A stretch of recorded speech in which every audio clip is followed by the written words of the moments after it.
Ne čitajte samo naslov.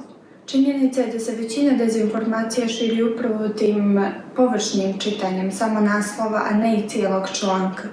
Ako nam se neki naslov svidi, mi ga proslijedimo drugim ljudima i upravo tako mi sami širimo dezinformacije. Zbog toga pročitajte i članak. Provjerite ko je objavio vijest. Provjerite izvor i izgled stranice. Ako vam se izvor informacije, to jest internet stranica ili portal, učine nepoznatima, to bi vama trebalo probuditi sumnju. Preko pretraživača pogledajte ko je objavio vijest, također pogledajte još neke članke iz tog izvora kako bi utvrdili da li je on vjerodostojan ili nije. U nazivu stranice obratite pažnju na com.co i law, kao što je na primjer news law.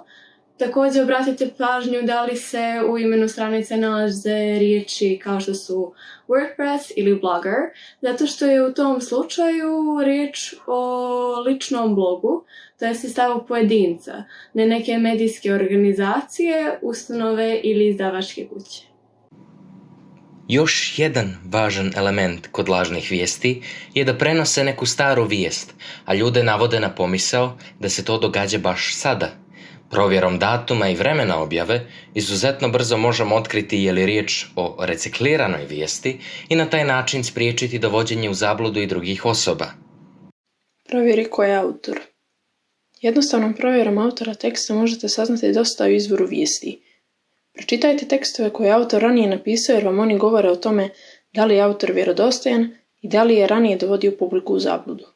Provjerite korištene poveznice i izvore. Provjerite izvještavanje drugih medija o tom događaju.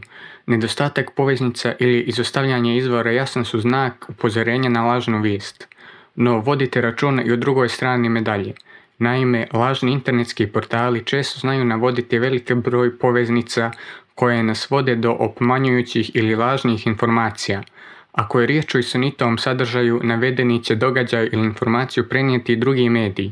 Ako se ona u njima ne pojavi, sumnjajte u njenu vjerodostojnost. Provjerite upitne citate ili fotografije. Autori lažnih vijesti sa nevjerovatnom lakoćom izmišljaju citate te ih mogu prepisati vrlo poznatim javnim ličnostima.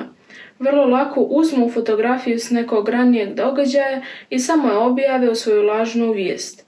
Njihovu prevaru lako ćete otkriti uz pomoć bilo koje tražilice ili uz pomoć aplikacije TinEye. Čuvajte se potvrde vaših stavova. Ljudi su vrlo često skloni pratiti teme koje potvrđuju njihove poglede na svijet. Lažne vijesti su oblikovane i napisane tako da u čitaocu izazovu zadovoljstvo i daju potvrdu njihovih stavova.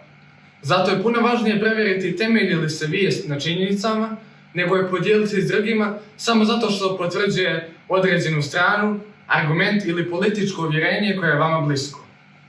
Obavezno provjerite vijest kod drugih izvora ukoliko vam se učini sumnjivom ili mislite da u njoj nešto nedostaje.